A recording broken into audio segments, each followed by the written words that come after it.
It's another edition here of Last Call on WagerTalk TV. Can't believe it's the 27th of June already. July is just around the corner, which of course means, well, football will be here before we know it. But until we get to that point, we got a lot of other things going on right now, including full slate of Major League Baseball going on here today. Will the Mets ever win another game? Likely not. I just don't know who else they're going to fire. We also have the Yankees never deciding to win another game against Boston, although Garrett Cole's on the mound today, which means they've likely already given up 6 runs. Game hasn't even started yet. But the big fun of the day is going to come in trying to guess who gives a crap in World Cup action here. I know somebody who gives a crap, and I know somebody all for the last 2 weeks that has been absolutely crushing it. And he's going to join us here to talk about all the World Cup action going on. 5 matches, I believe, in total here today to round out the group stage. So the bottom line is sharpen that number 2 pencil and get ready. Let's welcome in our good friend Carmine Bianco, who's been dishing out winners like Oprah Winfrey, handing out gifts on the best betting show all damn week here. Just spot on across the board. You are killing it here, my man. And I got to tell you, it pays to actually watch a show that the press is on. I hate to admit it, but there's some value to doing that, Carm. So welcome in and congrats on another very profitable week here in the World Cup. Yeah, I think I went 5-0 on the show yesterday because Prez wasn't on the show. So there you go. It was you and Art DeCesar, two fine young gentlemen. But yeah, I'm loving the World Cup. Some weird results on match day 3s, right? It's just it's like Father's Day. There's like ties everywhere, and today might be another one of those days. So. Well, we got quite a few games going on here, Carm. And if you guys have any particular questions here, drop them in the chat for us. Don't forget to hit that like and subscribe button. We appreciate you hanging out with us on this Saturday. Carm, we watched yesterday. I thought it was interesting because, match day 3 is just, we're goodbye group stage. Like, my goodness, trying to figure out in some of these games, which teams are going to show up and which aren't.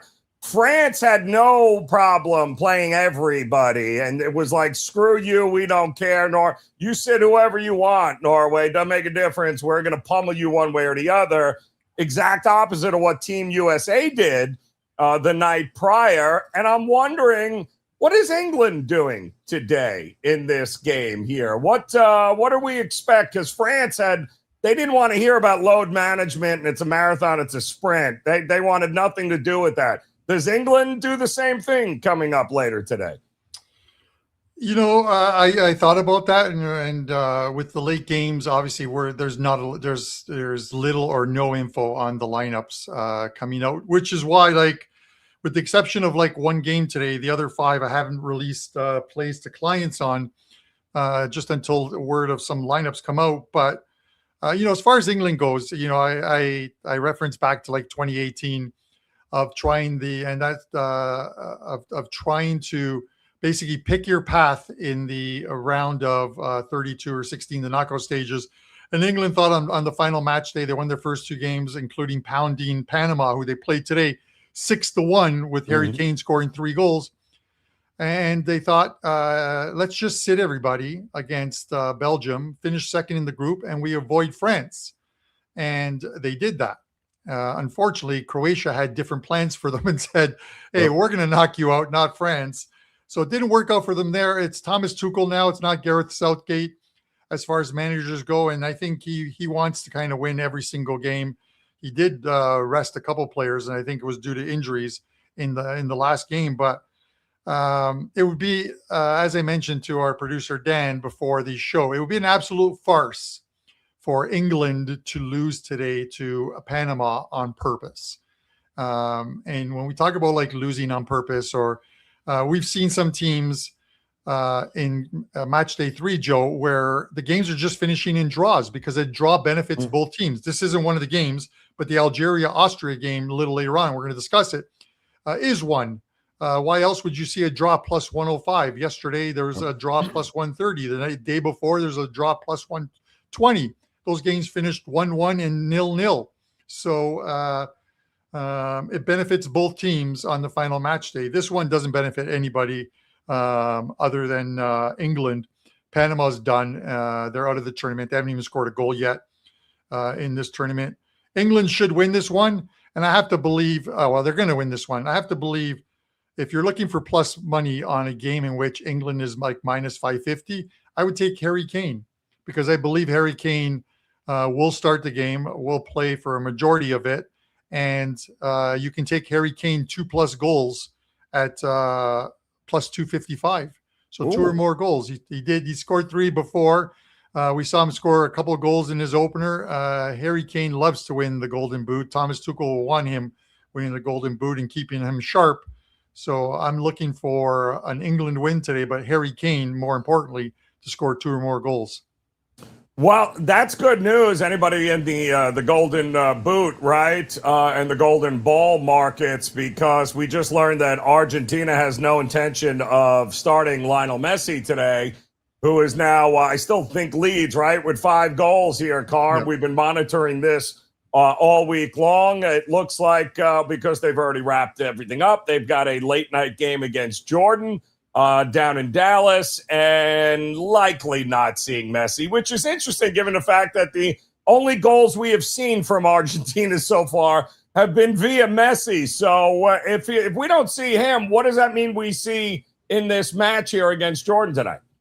Yeah, and I've got it written down here. I just figured Messi would not play today, and even if he did, even if they were to play him, he wouldn't play more than 45 minutes. But why risk injuring a guy who this year, especially in the MLS, he's had issues with his hamstring and his calf?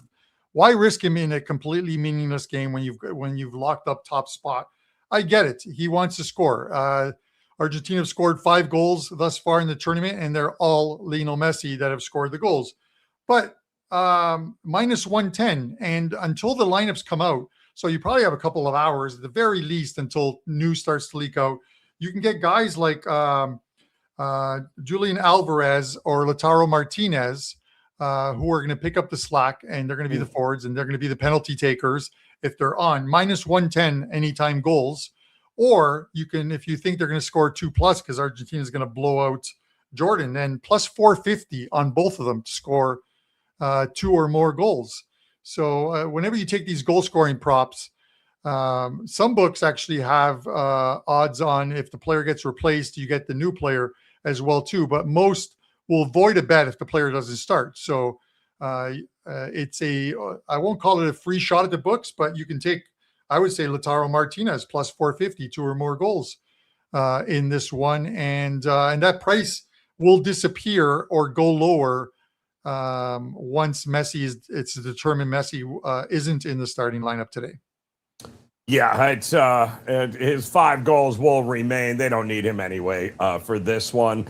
Carm, the game of the day, obviously, because they've been lined up in my neck of the woods since about midnight of last night at Hard Rock Stadium, because you would think this is for the World Cup Championship, the amount of tickets, highest tickets ever sold at Hard Rock Stadium ever on the market for Portugal and Colombia, a game which means absolutely squat in the scope of things here for the World Cup. But that's not going to stop the Colombian fans, the Portugal fans.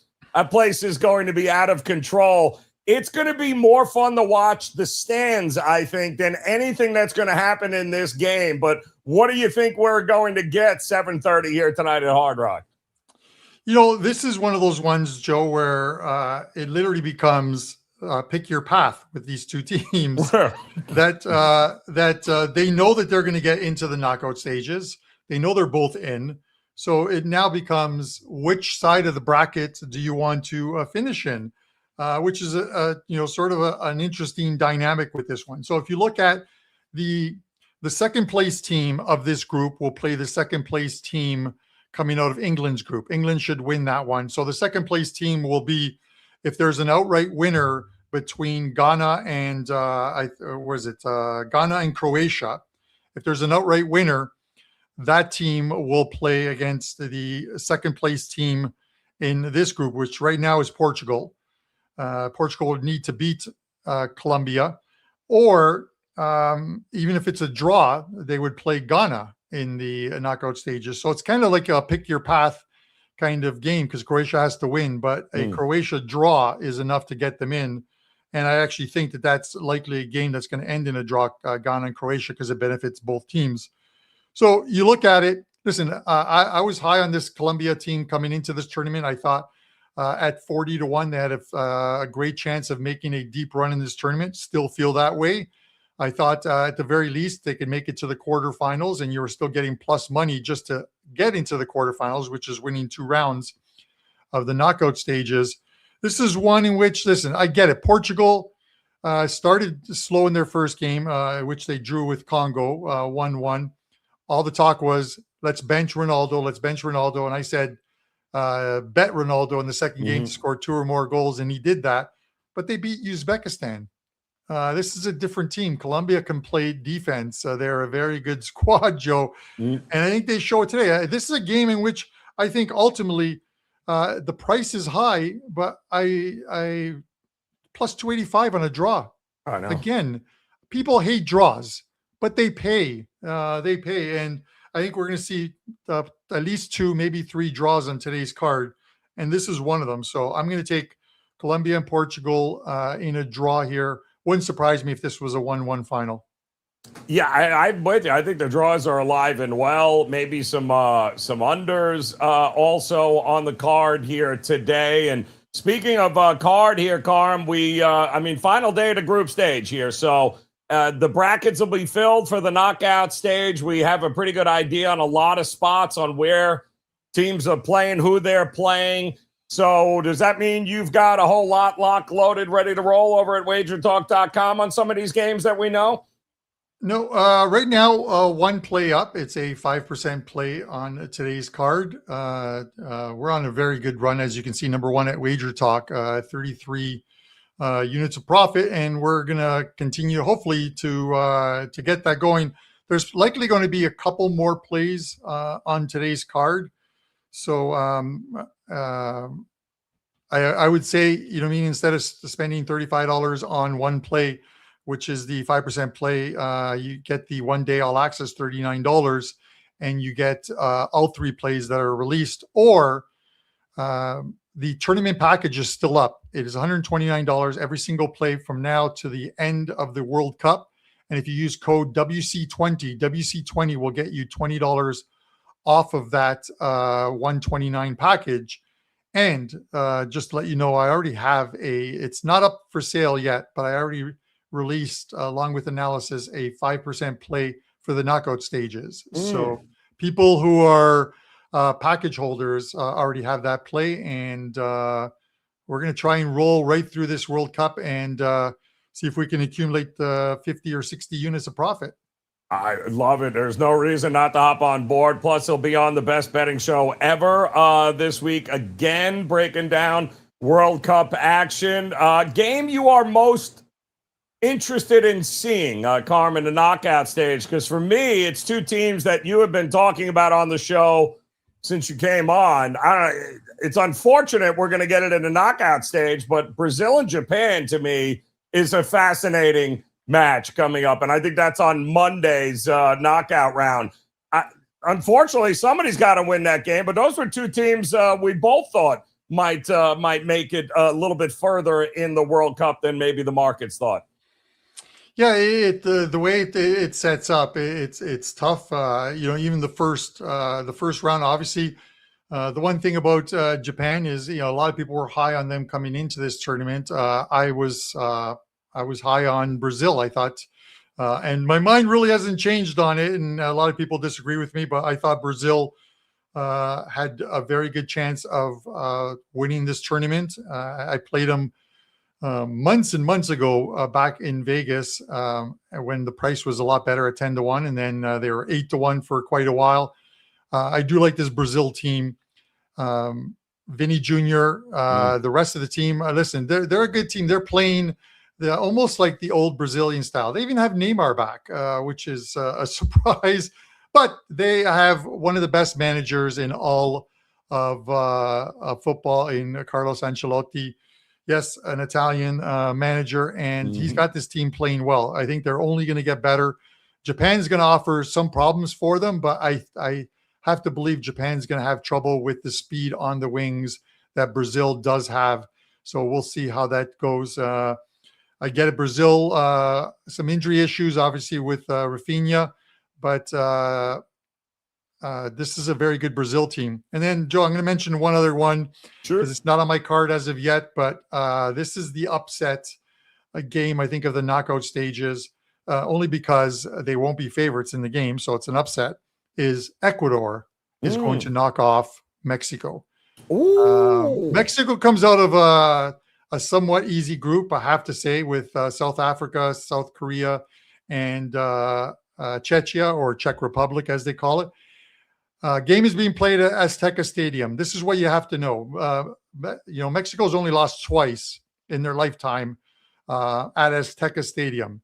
It is the high elevation that normally teams suffer when coming to play there. Ecuador doesn't have that problem. Ecuador, Peru, and Bolivia, and Ecuador is the only one of the three from South America that have made this tournament, are the three highest elevation teams in South America, 2,800 meters above sea level for Ecuador. They've played these types of games before. They're not worried about that sort of rarefied air or whatever you want to call it, where you have trouble breathing in the second half. They've been there before. They play most of their games in that type of atmosphere. They're a better team technically, and they beat a German team on match day 3 that Germany started their regular 11 players for a majority of that game, and Ecuador were the better team after allowing a goal 2 minutes in. They came back and won that game 2-1. They're not afraid of Mexico. They're going to go in there knowing that they should win that game, and they're a good plus money price. That's outstanding. We did see, by the way, Belgium finally score. That was impressive last night there.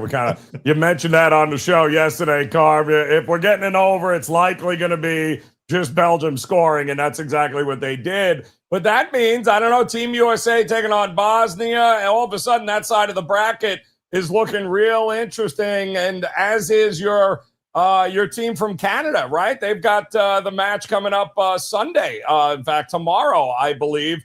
And how do you lose but get a better, a more favorable matchup in the knockout stage? Is pretty funny, Carm. Yeah, it's crazy. I think the only thing better would be if Canada was playing today. And the only reason I say that is because today is actually my birthday. Oh, look at that. Yes. It is my birthday. I'm almost the same age as the amount of years since the Leafs last won the Stanley Cup. Ooh. So that's 59. I'm 58. Today, Empire. A spry 58. But yes, shots fired on the show. But I will say this. I'm getting together with a bunch of friends to watch the game tomorrow. Canada's they've steamed a little bit. They opened up at -120. I'm seeing some -140s. And it's a game in which they really should win at -140 against this South Africa team. I think South Africa surprised themselves by making it into the knockout stages. Canada's a lot better defensively, and I think that Canada's speed up front is going to cause some issues for this South Africa team. So Canada's the first team into the knockout stages, or first team with a game in the knockout stages, but the first team that could advance to the round of 16 with a win here. Got some opportunities here, Carm. Still plenty of soccer to go. 196 total goals so far, I believe, is what the count is up to. You and I will follow that all week long in the predictive markets on the best betting show ever. The number was a little 300 plus, I think, yesterday in the markets, and we had some goals yesterday. I don't know how many more. Took a hit. And then big time. We started out with 177. I think, what do we got? 196 now since we started talking about it. So almost 200 goals. Yeah. I think we're surpassing that by the end of the group stage. No? Yeah, it's nuts, Joe, because it was they were averaging across all the games. They were averaging, and I talked about it. 60 games have been played going into yesterday. 33 overs, 27 unders, using the flat number of 2.5. which books we'll use, and then they juice it one way or another. But they're averaging 2.95 goals per game. And then yesterday we have 5 in the France game, 5 in the Senegal game, none in the Cape Verde game. Shocker. Of course. 1 in the Spain game, 2 in the Iran game, and then 6 in the Belgium game. So that average, it probably stayed pretty much the same at 2.95, but it is a lot more goals than people expected. Exactly. 196 heading into today. We'll check out what those numbers are in the predictive markets on Monday. But Carm, in the meantime, again, you are locked and loaded. 5%er you mentioned, right? Available today now over at your page? Yes, yep, you can get it over there. And with the games not starting till a little later in the day, the first set of games go at 5 p.m. Eastern time today. And then after that, it is 7:30 and then the late ones. I know a lot of you people are excited about staying up till 10 o'clock tonight to watch Algeria and Austria basically kick the ball to each other at midfield and end in a 0-0 0-0 draw for the plus 105 cash. What do you think? It's like, well, it's like, listen, if a tree falls in the forest and nobody's there to watch it, does it take place? Because that's what I feel like with the Uzbekistan game later. Nobody's watching Congo and Uzbekistan. Nobody cares. Just get them on the plane, get them out, and everybody wins that way there. So, Carm, happy birthday, my man. There is no reason not, guys, to partner up with him on his birthday and go grab that 5% top play of the day there. So, Carm, we'll see you Monday on the best betting show ever. Absolutely. Boom. Enjoy it, man. Happy birthday, brother. You will have a good time, no doubt. So, guys, don't forget, hit that like and subscribe button if you haven't done so already. Make sure you become part of that WagerTalk TV family. Plenty of Major League Baseball up here today, and a lot of the games are not moving in the direction that you thought they would. We also have some weather issues in parts of the country here. So that, St. Louis and Miami got the game in yesterday, but boy, oh boy, it's still raining there. Going to be some issues. Pittsburgh also might have some delays. I think even the Mets at Citi Field could have some issues there. So keep that as if the Mets don't have enough issues here. And poor Dan, I thought about you last night, Dan, with the Mets firing Mendoza midday, and I'm going, oh boy, you know how many people are going to run to the window and back the Mets for the old coaches fired system that, oh boy, this is going to be it. And then all of a sudden, Dan, I looked at the guy, I was like, oh, Wheeler's pitching. No, won't be doing that. Maybe today. No, I don't think I'm doing that today either, because I think Scott, it's his first game since coming off the IL. I don't think the Mets are winning today. Maybe not for the rest of the season. It's certainly not against the Phillies. No, it's not been looking good for him here. And the Phils, for what it's worth, they're finally putting it together here a little bit, Joe. Mm-hmm. It's been kind of up and down since they obviously fired their manager. But yeah, it's been a real nice matchup here against the Mets for the Phils. I mean, the run line's been in play, and you typically it's so up and down. And I'm wearing my full on Homer gear. Sometimes you're allowed to wear this out and about when they're not absolute dog water. So it's always nice when you get a series against the Mets to tune things up. But now it's like, okay, the Phillies, they've been rolling them. If you're back in the Mets here today, you're just trying to catch a falling knife. So forget about it for me, There's a bunch of that's a great point that you bring up, Dan, because all the knives are falling today. Take your pick on which one you want to catch. A lot of them tonight. Like I'm sorry, I can't look anywhere at the Royals right now, who are not just getting beat. They're getting beat by football beat scores. Giving up 22 last night.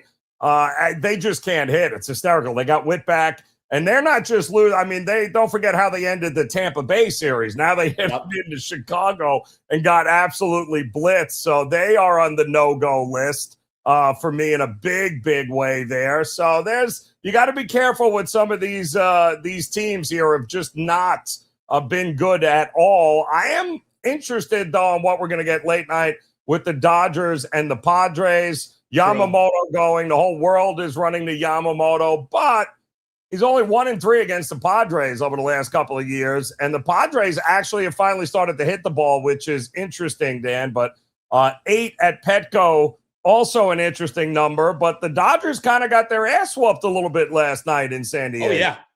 Yeah, no, that's what that 7-1 final I think is pretty telling because as you mentioned, Joe, this is a series that, okay, it's basically been split 50-50. The Dodgers have a little bit of an edge here, but the Padres look good, man. And especially whenever the Dodgers come to town, I think it's funny because this is a rivalry, but only if you ask people in San Diego, right? Like this is a Dodgers team that they think, that's the little brother that they're going against down there.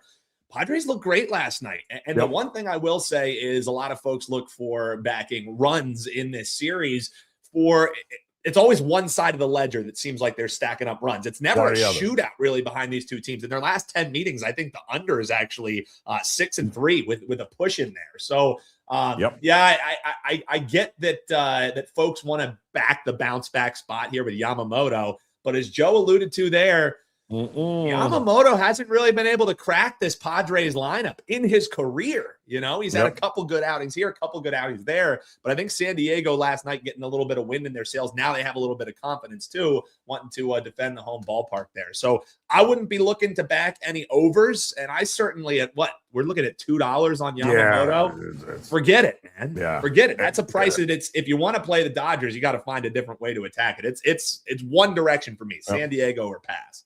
Find a different market there in that game. But he did pitch well against them early on this season, but the problem was that's when the Padres couldn't hit water if they fell out of a boat. Not that they can do it now, but they've certainly been much better over the last month. But the Yankees are sending Garrett Cole out. He already looks exhausted. He's getting lit up and shelled every time he takes the mound. Bennett, the lefty, going on. They've thrown nothing but lefties at the Yankees, and they can't hit any of them.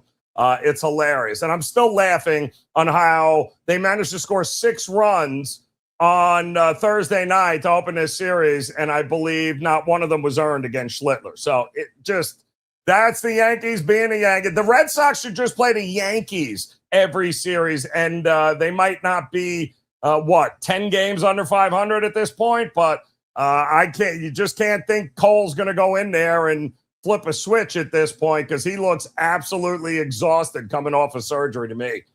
What?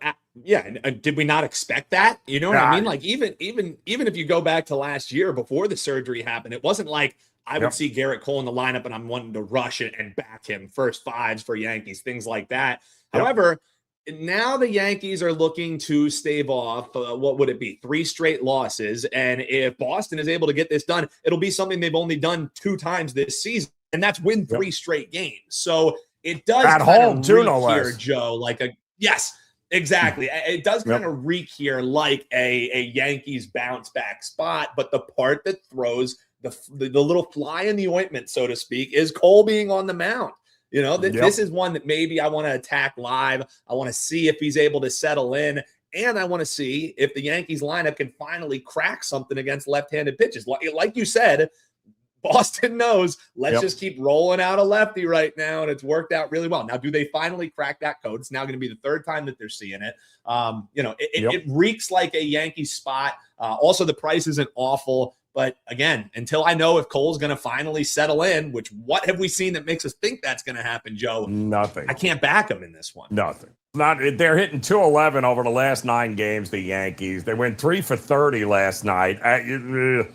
Not great right now. But at least you got the right guy on the mound, maybe. But we'll see what happens here. Bullpen also has been very, very good for Boston as of late. So Yankees better get something going here. And I saw that Peterson is now on the Cubs, and he's pitching today against the Brewers. Good luck with that, Cubs. That was a hell of a pickup. I'm sure he won't give up 14 runs like he did every outing when he was on the Mets. So that should be a whole lot of fun. But the good news is he's not on the Mets anymore, Dan. That's the good news. Well, at least there's something for Mets fans to be excited about, right? And now you're also facing this Milwaukee lineup that's fresh off of racking up 6 runs yesterday, and you're going to throw Peterson out there? I mean, if the Cubs can contribute, man, this is over, right? Like we just agree. bet over in this, close our eyes, maybe fade the starting pitching, and you go over in the first 5, maybe to bring that down a little bit. But price isn't awful. It's just, do the Cubs contribute this evening? Because I think it's a foregone conclusion. The price kind of tells you that Milwaukee likely will get to Peterson. Do they not with this change of scenery? I mean, that ERA is just disgusting, man. I don't know how they're doing it. I thought it was hilarious. It was only 1-0 in that game yesterday against Miz. I mean, Milwaukee cannot hit. They can't hit home runs. They got the fewest home runs of any team in Major League Baseball, and yet, small ball rules here. They're getting great pitching, great bullpen, good defense, steal bases, hit guys over. It's a shocking that you can actually win 50 games at this point and being dead last in baseball there in hitting home runs. So one thing that I would say, if there's a team that can finally take out the Dodgers just buying championships year after year, right?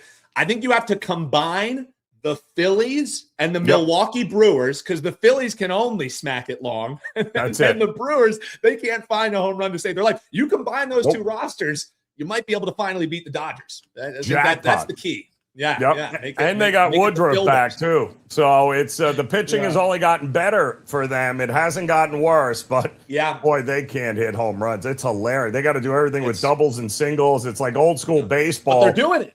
They're doing it well. That's what happens when you don't shoot yourself in the foot and commit 4 errors in one game, Yankees. That was outstanding. I'm still pissed about that over there. Yeah, outstanding stuff. All right, we're locked and loaded, by the way. Already got a play up available at my page at WagerTalk.com. I got one more coming up in Major League Baseball. You can hop on over there, Dan, but there are some falling knives and some traps on this card here today. Just tread carefully with some of these. Well, they have to win. No. The Mets don't have to do it. The Royals don't have to do anything except continuing to be absolute ass across the board. And that's exactly what they have been and likely are going to continue to be across it. So for your Phillies' sake, though, I do hope maybe the Giants bounce back against the Braves for you here tonight.